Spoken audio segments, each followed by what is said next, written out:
Reading Football Club owner Dai Jung must either fund the club adequately or make immediate arrangements to sell. That's what the English Football League has said. The Chinese businessman has been fined a further £50,000 for failing to meet the financial deadlines over wages. Of course, we've already covered the forced abandonment of their game against Port Vale after a pitch invasion in League One. The EFL said it would discuss the pitch invasion at a board meeting later this week. It turns out that the head of the EFL was in front of a government committee with Richard Masters, the head of the Premier League. The EFL chief executive, Rick Parry, was before a Commons committee into an independent football regulator. Now, I just want to bring in something that I think was a brilliant point made by Simon Jordan on Talk Sport, which is that yes, Reading fans can invade the pitch. Yes, they can cause as much problems for the club as possible to make their point. And the EFL can tell an owner to either fund the club or sell up, but the EFL has no power to actually force the owner out. Neither do the supporters as well.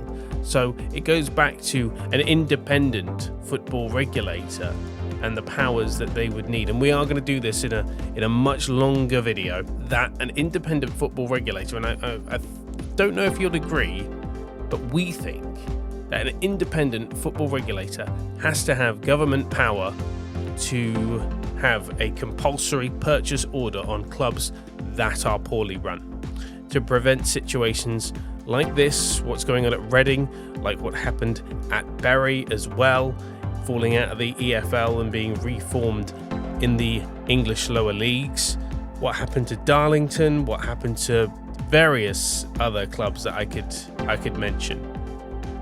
But what do you think? Leave your comments in what you think the independent football regulator needs. Now back to Reading, because Dai's latest fine, taking his total issued up to £80,000, comes after he failed to meet Friday's deadline to deposit 125% of the total staff wage bill. And the EFL chief executive Trevor Birch explained that the Reading owner Dai Jung passed all requirements when taking over the football club. Now, if you go back to our video, we've pointed out that he ran a club in Beijing that folded, that was dissolved because it ran out of business, and a Belgian football club that also ran out of business. He already owned Reading by the time those two clubs folded, but should he purchase the club now, you'd like to think that they would trigger some red flags in the fit and proper persons test. Interestingly enough, Reading was not Mr. Jung's first choice of club. His 2016 attempted purchase of Hull City was not approved by the Premier League. So if you go back to 2016, he did try and buy Hull City, but that was rejected by the Premier League. There were a few issues that prevented him from buying Hull City. However, a year later, he goes on to buy Reading in the EFL. So he drops down a division and buys a championship club as a way of presumably getting into the Premier League. Maybe at the time he was looking at Reading thinking, well, they're going to be in a playoff campaign, they have a chance of promotion, that might be my way into the Premier League. But when it came to Hull City a year before buying Reading, the Premier League were not interested in him taking on the ownership of a Premier League club. So why was he not good enough for the Premier League, but good enough to pass the EFL's tests? I have no idea.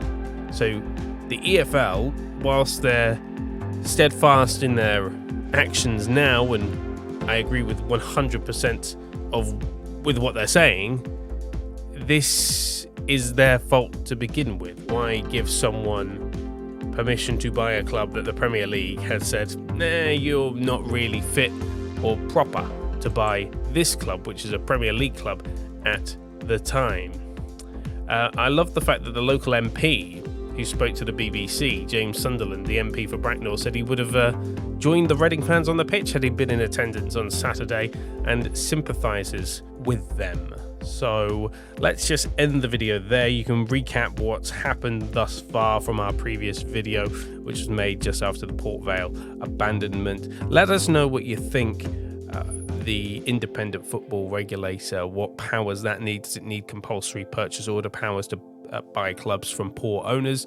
Would it be a good idea to have a football fund that every club subscribes to? So you put a bit of money in, call it a Netflix subscription for football, and Premier League clubs put the most money in, League 2 clubs put the least amount of money in, but everybody subscribes to it. If you subscribe to it, you can access the money, and then you can get like a loan from it's run by an independent board, and you can get a loan or something to pay for it, whether you're in financial trouble, whether you want to take out a loan on a new stadium or facilities or something like that. It's better than going to a bank. That's kind of idea, which I've not really explained as well as can be. Maybe I'll do a video on it, on that idea. Maybe it's a very socialist idea for football.